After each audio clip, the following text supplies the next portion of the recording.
ബംഗ്ലാദേശിലെ ഫസ്ലുർ റഹ്മാൻ എന്ന retired major ജനറലിനെ ഞെട്ടിക്കുകയാണ് ഭാരതത്തിന്റെ പ്രധാനമന്ത്രി നരേന്ദ്രമോദി. ഇന്ത്യയുടെ വടക്ക് കിഴക്കൻ സംസ്ഥാനങ്ങളെ അടർത്തി മാറ്റും എന്ന ഭീഷണി മുഴക്കിയ ജനറൽ ഇപ്പോൾ നരേന്ദ്രമോദിയുടെ നീക്കങ്ങളിൽ ഞെട്ടിയിരിക്കുകയാണ്. ഇന്ത്യയുടെ ചിക്കൻ നെക്കിനെ മുറിച്ച് 7 വടക്ക് കിഴക്കൻ സംസ്ഥാനങ്ങളെ ഇന്ത്യയിൽ നിന്നും അടർത്തി മാറ്റാൻ സമ്മതിക്കില്ല എന്ന തുറന്ന പ്രഖ്യാപനം തന്നെയാണ് നരേന്ദ്രമോദി കഴിഞ്ഞ ദിവസം നൽകിയിരിക്കുന്നത്. ഇന്ത്യയുടെ ചിക്കൻ കഴുത്തായി വിശേഷിപ്പിക്കുന്ന 22 കിലോമീറ്റർ മാത്രം വീതിയുള്ള ഭൂപ്രദേശമാണ് ബംഗാളിലെ സിലിഗുരി. ഈ പ്രദേശത്തെ ഇന്ത്യയുടെ ചിക്കൻ കഴുത്ത് എന്നാണ് വിളിക്കുന്നത്. ഇന്ത്യയുടെ 7 വടക്ക് കിഴക്കൻ സംസ്ഥാനങ്ങളെ ശേഷിക്കുന്ന ഇന്ത്യൻ ഭൂവിഭാഗവുമായി ബന്ധിപ്പിക്കുന്നതാണ് സിലിഗുരി എന്ന ചിക്കൻ കഴുത്ത്. ഈ ചിക്കൻ കഴുത്ത് മുറിച്ചു നീക്കിയോ തടസ്സപ്പെടുത്തിയോ ഇന്ത്യയുടെ വടക്ക് കിഴക്കൻ സംസ്ഥാനങ്ങളെ അടർത്തി മാറ്റും എന്ന ഭീഷണി മുഴക്കിയത് ബംഗ്ലാദേശിലെ ഫസ്ലുർ റഹ്മാൻ എന്ന റിട്ടയർഡ് മേജർ ജനറലാണ്. ഇന്ത്യയെ പല കഷ്ണങ്ങളാക്കി മുറിക്കുന്നത് ലക്ഷ്യമാക്കുന്ന തുക്ഡെ സംഘടനകളുമുണ്ട്. UAPA നിയമപ്രകാരം ജയിലിൽ കഴിയുന്ന ഉമർ ഖാലിദും തന്റെ ഒരു പ്രസംഗത്തിൽ ഇന്ത്യയുടെ ചിക്കൻ നെക്കായ സിലിഗുരിയെ തടഞ്ഞ് 7 വടക്ക് കിഴക്കൻ സംസ്ഥാനങ്ങളെയും ഇന്ത്യയിൽ നിന്നും അടർത്തി മാറ്റുമെന്ന ഭീഷണി മുഴക്കിയിരുന്നു. ഇതിനെതിരെ ജാഗരൂകരാണ് നരേന്ദ്രമോദി സർക്കാർ. എപ്പോഴും വടക്ക് കിഴക്കൻ സംസ്ഥാനങ്ങളുമായുള്ള ബന്ധം ശക്തമാക്കിക്കൊണ്ടിരിക്കുകയാണ് നരേന്ദ്രമോദി സർക്കാർ എന്ന് ശ്രദ്ധിച്ചാൽ മനസ്സിലാകും. വടക്ക് കിഴക്കൻ സംസ്ഥാനങ്ങളെ വികസിപ്പിക്കാൻ ആക്ട് നോർത്ത് ഈസ്റ്റ് പോളിസി എന്ന പേരിൽ ഒരു നയം തന്നെ ഇന്ത്യക്കുണ്ട്. എങ്ങനെ വടക്ക് കിഴക്കൻ സംസ്ഥാനങ്ങളുടെ വളർച്ച ഇന്ത്യയുടെ മറ്റ് സംസ്ഥാനങ്ങളുടേതിന് സമമാക്കാം എന്നതാണ് ചർച്ച ചെയ്ത ശേഷം കർമ്മ പദ്ധതികൾ രൂപീകരിക്കുന്നത്.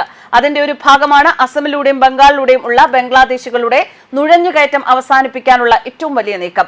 ഈ നുഴഞ്ഞുകയറ്റക്കാർ പിന്നീട് വടക്ക് കിഴക്കൻ സംസ്ഥാനങ്ങളിലേക്ക് കടന്നു കയറുകയാണ്. ഭാവിയിൽ ഇവരുടെ ഇന്ത്യക്കെതിരായ ഒരു കലാപം കേന്ദ്ര സർക്കാർ ഭാവി ഭീഷണിയായി കണക്കാക്കുന്നുണ്ട്. കഴിഞ്ഞ ദിവസം മിസോറാമും മണിപ്പൂരും സന്ദർശിച്ച പ്രധാനമന്ത്രി നരേന്ദ്രമോദി നിരവധി വികസന പദ്ധതികൾ പ്രഖ്യാപിച്ചിരുന്നു. പക്ഷേ മോദിയുടെ മണിപ്പൂർ സന്ദർശനം പരാജയമാണ് എന്ന് വരുത്തി തീർക്കാനുള്ള പരിശ്രമത്തിലാണ് കോൺഗ്രസ്. മോദി സന്ദർശനം നടത്തി തിരിച്ചു പോയതിന്റെ തൊട്ടടുത്ത ദിവസങ്ങളിൽ കലാപകാരികളെ വീണ്ടും ഇളക്കിവിടാൻ ശ്രമിക്കുകയാണ് പ്രതിലോമ ശക്തികൾ. മണിപ്പൂരിലെ ചുരാചന്ദ്പൂരിൽ 7300 കോടി രൂപയുടെ വികസന പദ്ധതികളാണ് നരേന്ദ്രമോദി സർക്കാർ കഴിഞ്ഞ ദിവസം പ്രഖ്യാപിച്ചത്.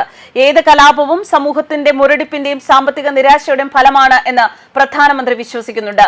കാശ്മീരിന്റെ ഗതി തിരിച്ചുവിട്ടത് കോടികളുടെ വികസന പദ്ധതികൾ നടപ്പാക്കിക്കൊണ്ടാണ്. മോദി അവരുടെ ശത്രുവല്ല എന്ന് മനസ്സിലാക്കിയ കാശ്മീർ മുസ്ലിങ്ങൾ ഇന്ന് നിരവധി പേരുണ്ട്. വിനോദസഞ്ചാരം സജീവമാക്കി, പുതിയ റെയിൽവേ ലൈനുകൾ സ്ഥാപിച്ചു, വലിയ ലൈനുകൾ സ്ഥാപിച്ചു. വലിയ ചലനങ്ങളാണ് മോദി സർക്കാർ കാശ്മീരിൽ സൃഷ്ടിച്ചത്. ഒരിക്കൽ നരേന്ദ്രമോദി ഏറ്റവും അധികം വെറുത്തിരുന്ന JNU സർവകലാശാലയിലെ വിദ്യാർത്ഥി നേതാവായ ഷെഹ്ല റാഷിദ് ഷൂറ ഇന്ന് മോദിയുടെ ആരാധികയാണ്.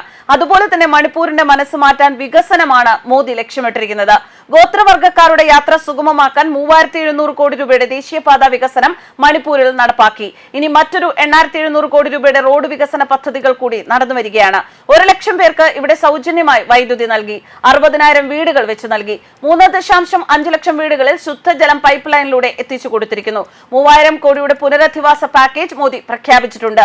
ഇതിൽ 500 കോടി രൂപ പുതുതായി 7000 വീടുകൾ പണിത് നൽകാനാണ് നീക്കിവെക്കുക.